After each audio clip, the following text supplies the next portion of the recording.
कुंड्यांमध्ये भाज्या किंवा फळझाडं लावताना त्यासाठी जर मोठ्या कुंड्या वापरल्या तर आपल्या झाडांची वाढ चांगली होती, मुळ्यांना पसरायला जागा मिळते. मुळ्या चांगल्या वाढल्या म्हणजे त्या मजबूत होऊन आपले झाडं पण चांगले राहतात.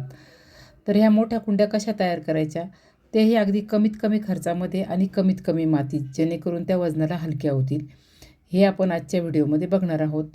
त्यासाठी काय काय साहित्य आपल्याला लागणार आहे, ते कसं कुठून मिळवायचं, ह्या सगळ्यांविषयी सविस्तर आपण बोलणार आहोत.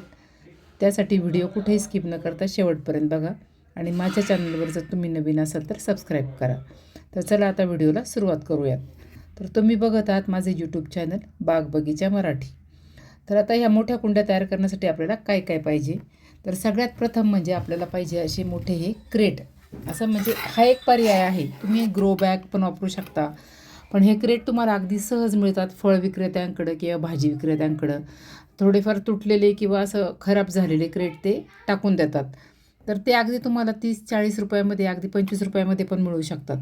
तर हे क्रेट असतील तर ते आणायचे तुम्हाला जर मिळाले तर. तर त्याला सगळ्या बाजूनी होल आहेत.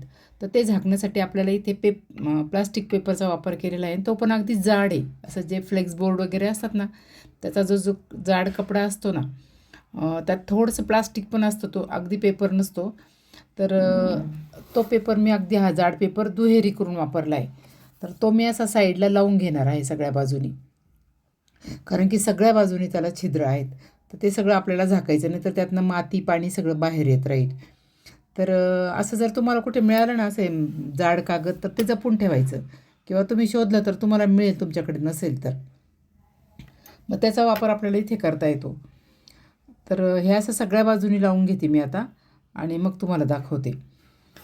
तर आता इथे बघा, मी हे सगळ्या बाजूनी लावून घातले व्यवस्थित आणि ते आपल्याला पॅक करायचं आहे. तर त्याच्यासाठी तुम्ही असं त्याला होल करून आणि म्हणजे कागदाला होल करून मग त्यातनं त्या छिद्रामधनं असं ओवायचं. तर इथे अगदी माझं डोकं पण मध्ये येते व्हिडिओच्या. तर मी अशी इथे हे रेडीमेड मिळतात आता विकत, ह्या दोऱ्यांसारखा वापर करता येतो याचा, आणि अगदी स्वस्त असतात ते आणि छान पॅक बसतात, ते अजिबात तुटत नाही. सुतळी वगैरे कशी कुजून तुटू शकते. तर हे मी सगळ्या बाजूनी त्याला असं पॅक करून घेणार आहे, जेणेकरून तो पेपर असा पडणार नाही खाली.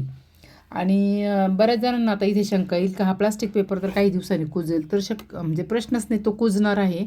पण 2-2.5 वर्ष तो आरामात चालेल. त्याच्यानंतर तुम्ही ते काढून घ्यायची माती आणि ते फेकून द्यायचं, नवीन पेपर लावा. किंवा मी मागे एका व्हिडिओ दाखवलेले बघा, सेलोटेपनी पण ते पॅक करता येतं, पण ते एवढं वर्क नाही करत, म्हणजे ते लवकर निघतो तो सेलोटेप. तर आता ही अगदी दणकट अशी कुंडी आपली तयार झाली. तर आता ही भरायची कशी, कारण याला किती माती लागणार ना, आणि आपल्याला तर कमीत कमी मातीत भरायची. तर त्याची ही सोय मी अगोदरच केलेली आहे. हा सगळं जे किचन वेस्ट निघतं ना, म्हणजे जे कोरडं किचनमधलं, ते मी असं एका क्रेटमध्ये टाकायला सुरुवात केली होती जवळजवळ 3-4 महिन्यांपासून. आणि ते आता उन्हाळा एवढा कडक होता आणि उन्हात ठेवलं होतं, ते चांगलं सुकलं आहे. तर हा सगळा पालापाचोळा कचरा आपल्याला यात अगदी दाबून दाबून भरायचा आहे.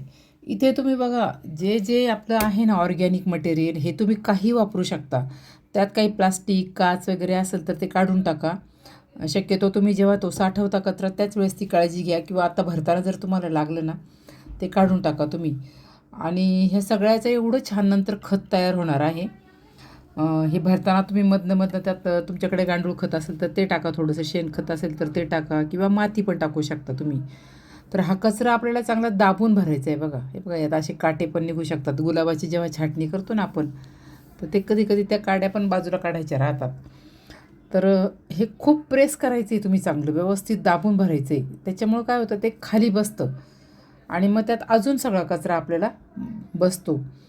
आता आपल्या किचनमध्ये अंडे निघतात, तर हे अंड्याचे सालं नेहमी अंडे फोडले ना की प्रेशरच्या म्हणजे नळाखाली धरायचं आणि स्वच्छ धुवून काढायचे, म्हणजे त्याला वास वगैरे येत नाही. आणि वाळवून ठेवायचं मुख्य म्हणजे ते.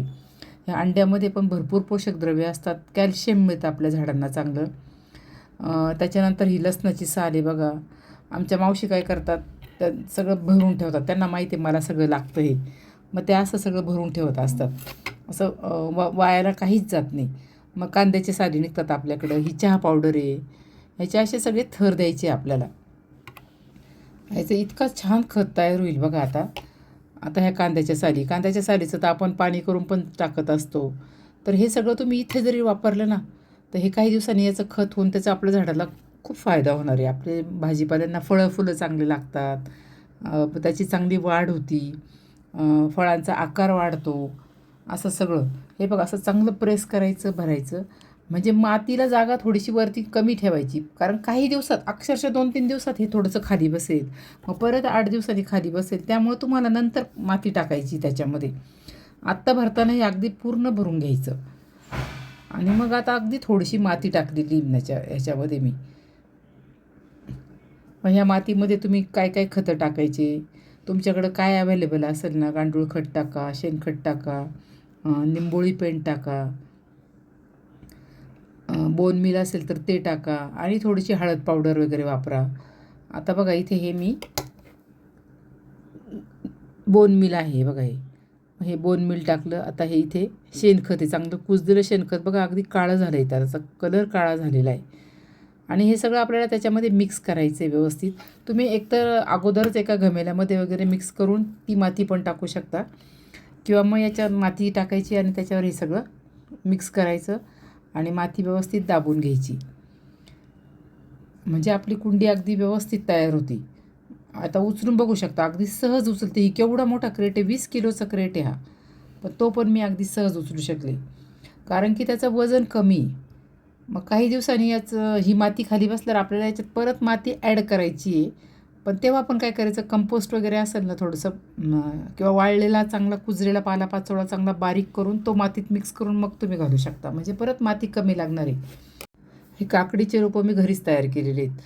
तर जवळजवळ जूनच्या शेवटच्या आठवड्यात किंवा 15 जूनच्या दरम्यान मी यांना लावलेलं असेल. तर उष्णता एवढी कडक होती, त्याला उतरायला पण वेळ लागला आणि त्याची खूप वाढ पण झालेली नाही तशी. म्हणजे महिना तर झालेला आहे आता लावून त्यांना. तर आता हे रोपं पण ट्रान्सफर करण्याला अगदी योग्य झालेले आहेत. तर ते 3 रोपं मी ह्या एका क्रेटमध्ये लावणार आहे, कारण की आता त्याला जागा भरपूर मिळणार आहे. आणि समजा काकडीचे वेल तुम्हाला लावायचे असतील ना, तर कमीत कमी 3 कुंड्यांमध्ये तरी तुम्ही ते लावा. तुमचं 5-6 जणांचं कुटुंब असेल तर तुम्हाला मग त्याचं व्यवस्थित त्याचं म्हणजे उत्पन्न मिळवून आणि ते तुम्हाला थोडंफार त्याचा आनंद घेता येईल. कधी कधी काही रोपं आपले खराब होतात. तर मी आता हे लावलेत रोपं, लावती सध्या, म्हणजे त्याचं 3 कुंड्यांमध्ये आज लावणार आहे. आणि परत पण मी रोपं तयार करायला ठेवलेली आहे, म्हणजे आता पाऊस पडल्यानंतर परत एकदा बिया त्याच्या रुजवायला ठेवलेल्या आहेत. तर ते रोपं तयार होतील, ते पण मी लावणार आहे. तर अशा प्रकारे हे रोपं आपल्याला व्यवस्थित लावून घ्यायचे. त्याच्यानंतर याला पाणी घालायचं. आणि हे भाज्यांचे रोपं एकदा लावले ना की असे सावलीत वगैरे ठेवायची गरज नसते. आम्ही शेतात पण असं उन्हामध्येच लावतो. तर तुम्ही आहे त्या जागेवरच कुंडी ठेवा आणि तिथे पण लावू शकता. त्याला व्यवस्थित पाणी घालून घ्यायचं आहे. तुमच्यापैकी बरेच जणं घरी भाज्या वगैरे लावत असतील टेरेसवर वगैरे, तर ग्रो बॅग वगैरे पण वापरत असाल तुम्ही. पण मला ना हे क्रेट वापरायला जास्त सोयीचं वाटतं. किंवा काय असतं, हे आमच्याकडे शेती असल्यामुळं आमच्या शेतामध्ये असतात. तर मग तिथनं जुने क्रेट घेऊन त्यात लावणं मला जास्त सोयीस्कर वाटतं. उगीच खर्च करण्यापेक्षा यात अगदी व्यवस्थित लावून होतं. असे बघा माझ्याकडं बरेच क्रेट मी असे तयार केलेले आहेत आणि त्यात मी लावते आणि त्यात मला छान उत्पन्न मिळतं. तुमच्यापैकी बरेच जण ह्या प्रकारे लावत पण असतील भाज्या, पण ज्यांनी अजून अशा लावलेल्या नाही ना, हे असे क्रेट वगैरे घेऊन, तर तुम्ही जरूर याचं म्हणजे एक ट्राय करून बघा. छान तुमच्या भाज्या वाढतील. आणि दणकट असतात हे क्रेट, मुख्य म्हणजे लवकर तुटत नाही. त्यामुळे आपल्याला दरवर्षी म्हणजे त्याच्यासाठी खर्च करण्याची पण गरज पडत नाही. तर कसा वाटला तुम्हाला हा व्हिडिओ, किंवा ही आयडिया कशी वाटली? तुम्हाला जर व्हिडिओ आवडला असेल तर नक्की लाईक करा, शेअर करा आणि कमेंट करून मला नक्की सांगा. व्हिडिओ शेवटपर्यंत बघितल्याबद्दल खूप खूप धन्यवाद. Happy gardening.